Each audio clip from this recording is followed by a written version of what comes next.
Hi loves! It's been a while since I've done a productive week in my life vlog, so I wanted to show you what my work weeks look like now as a marketing director turned business owner and freelancer.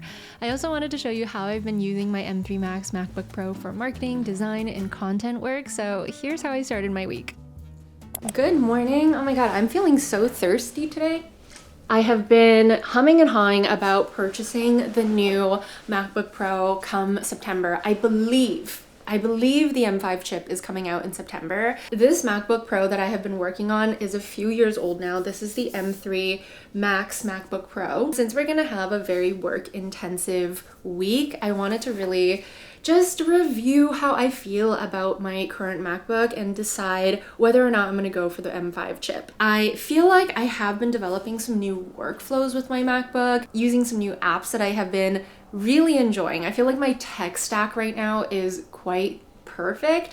So we'll go over all of that as I go through my work week, but yeah, let's chat MacBooks again. I do have a bit of a busier week this week because next week I'm actually headed to Tofino, which is this gorgeous little seaside spot on the island off the coast of Vancouver, for a little relaxation, a little running around on the beach. And yeah, I'm just really excited to take that vacation time, but in order for me to be able to use it as a vacation and actually enjoy it, it means that I need to get a lot of work done this week so that I don't have to work while I'm there. I do have a meeting in about an hour with a client. I don't think I actually have much to prepare for this meeting. It really is just a review of some concepts that I had sent through, and I'm actually getting in touch with the product managers on their team to just get a better understanding of the product and their goals with the campaigns that we're running.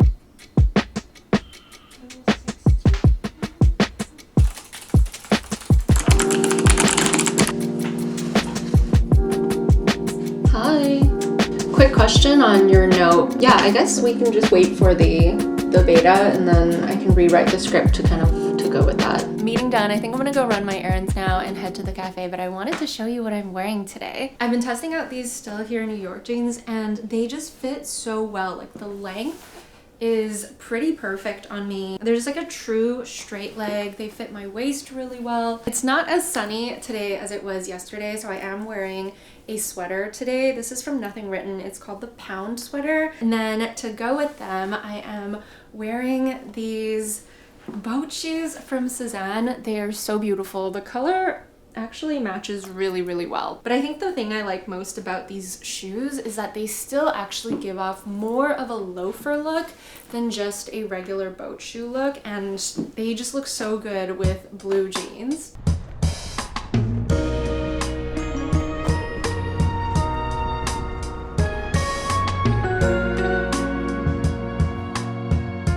When I was buying this MacBook, I hummed and hawed a lot about whether to get the 14-inch or the 16-inch. I typically go for a 16-inch because I like the bigger screen for editing and for design work, but because I knew I was going to be bopping around a lot, going to cafes and traveling with this laptop, it just didn't make sense for me to lug around such a big laptop. I honestly love my 14-inch, and now that I'm used to it, I think it is the perfect size for a portable laptop. So if you're also a marketer, a designer, a content creator, or a business owner like me, do consider the 14-inch, because once you get used to that smaller screen form factor, it really does become the perfect size.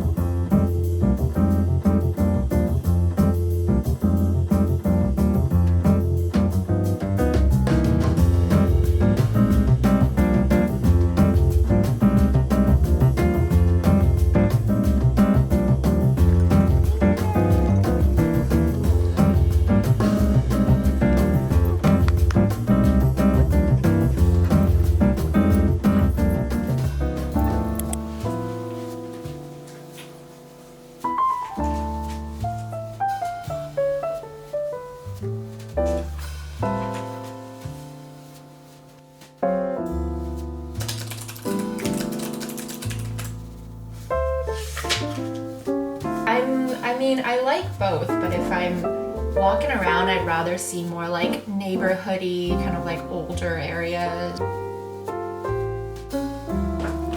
Hey Siri, can you turn on shelf light. There we go. I just got done with my first call of the day, which was with a freelancing client that I work with for some videos for their YouTube channel. Honestly, freelancing has been such a fulfilling journey so far because I've really gotten to blend the skills that I've learned from social media, from YouTube, along with the skills that I learned as a marketing director working in tech, and kind of being able to play both sides and being able to work with all of these different brands has been such a joy. And it feels like it was the excitement that I really needed and the change that I really needed. Today is definitely a work from home day. I need to write a lot of scripts today and just kind of prepare for some videos that I want to film both today and tomorrow.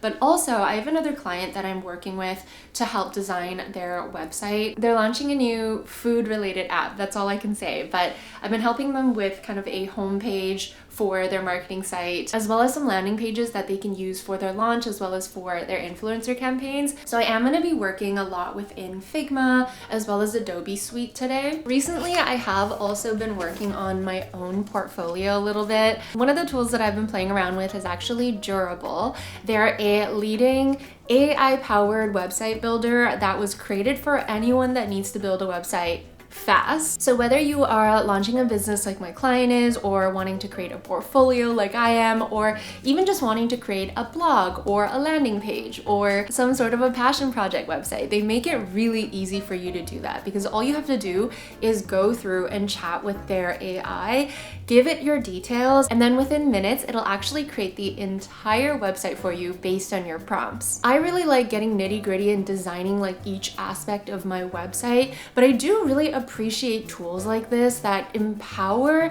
people who may not necessarily have the design skills or the technical skills to code or build a website to still be able to launch a website within minutes. Once the website has been created, you can totally go in and edit the images, the colors, the fonts, the text, the layout, whatever you want. So it's not like they create a website for you and that's it. Like, they just create the initial website for you so that you don't have to do that part, and then you can customize it however you want. I do also like how they have a lot of advanced tools baked into their $12 a month plan. So you're getting an SEO tool, you're getting business tools, you're getting a free custom domain, hosting, mobile optimization, prioritized support, all of the things that sometimes you do have to pay extra for, all is included within their plan. If you've also been thinking about creating a website, I would definitely recommend checking out Durable. I'll have them linked in the description box, but thank you Durable for sponsoring this video, but also for creating such an easy tool to use for building websites.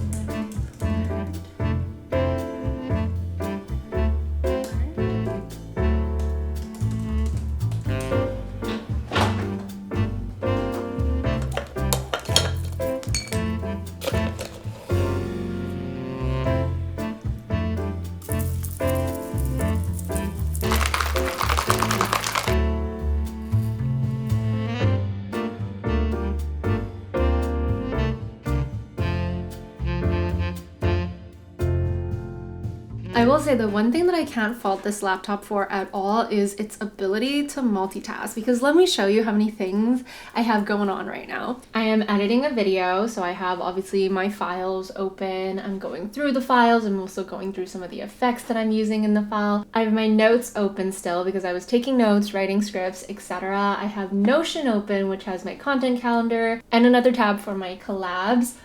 On top of that, I have my photos open because I have some videos that I wanted to import from there. iMessage. I was also just watching a few vlogs just to get some inspiration, but also just to catch up with some of my favorite creators like Yassi, Jenna Hung, Nuria, Daniel Dallin. So I have quite a few videos open that I'm all in the process of.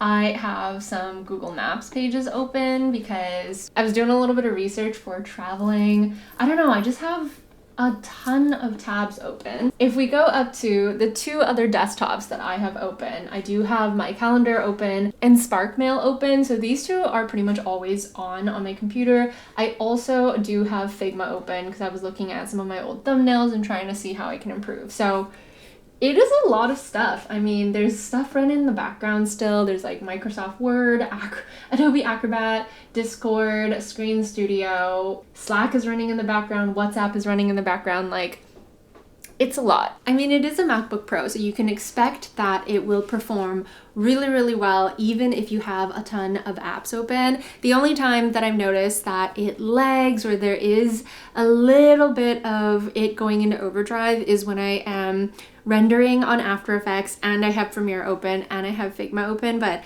those are all some like pretty heavy duty apps. I will say though, my old 16-inch didn't have a problem with rendering After Effects and using Premiere Pro at the same time. So I'm wondering if the M5 chip will be better for that. I mean, obviously you're getting more processing power, it's a newer chip. There is gonna be that additional benefit, but will it be good enough for what I need it for? Anywho, I'm gonna move on to doing some filming now while we still have the natural light in my office.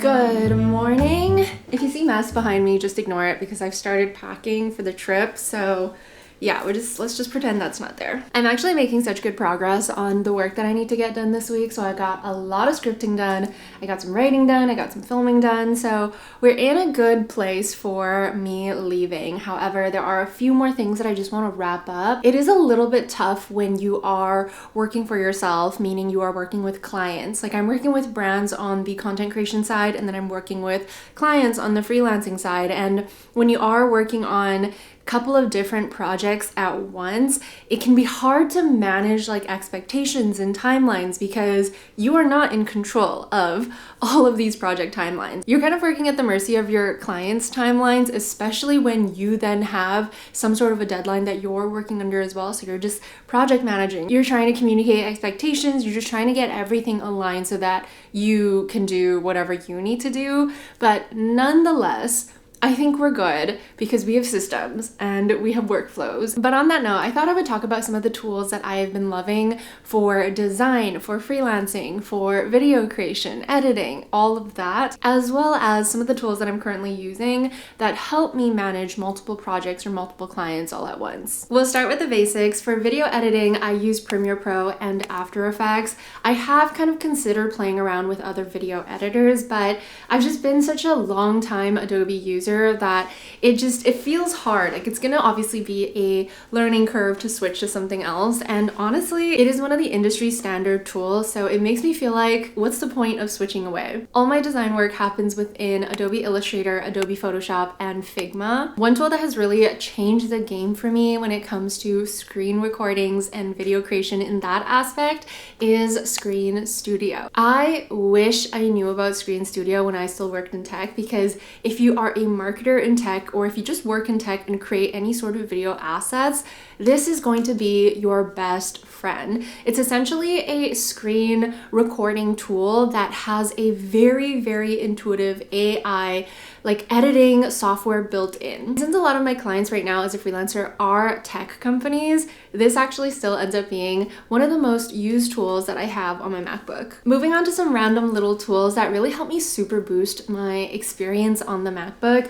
One of them is Raycast. Raycast essentially supercharges the search function of your MacBook. I honestly use that search function a lot to convert currencies or do quick math, or even to pull up certain applications instead of having to go and find it in my applications folder. But Raycast allows you to do so much more with that search function. You can ask questions to AI, you can use certain functions within certain apps. So I can like start a new page in Notion, or look for a specific page in Notion, or find a specific file in a Finder folder. Like, it is so useful having all those additional functions that having all those additional functions in your search command. Plus, I am somebody who is such a keyboard shortcuts warrior. Like, I love using keyboard shortcuts. So being able to quickly pull up Raycast and do these actions kind of makes me feel like a superhero on my MacBook sometimes. Bartender is another little app that I've been really enjoying lately.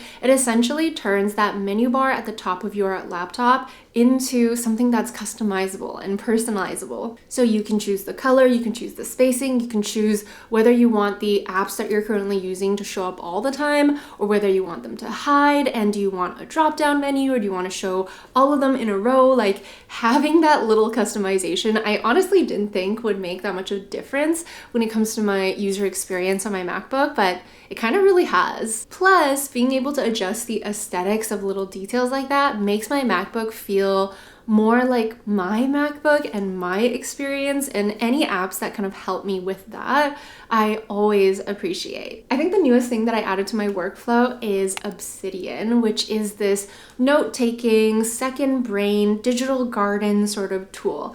I personally really like it because of the way that it lays out. So you will create a doc, and then within that doc, you can create a doc, or you can create a second doc and connect those two docs. So at the end, you will kind of get like a visual map of how all of your documents are connected to each other, which for some reason just tickles my brain, right? Like, it just makes sense to my brain, and I have been really enjoying using it for note-taking, for collecting information, and just kind of like building out my database of knowledge. It does not replace Notion for me at all. I do not use it for that purpose, but I know that some people do.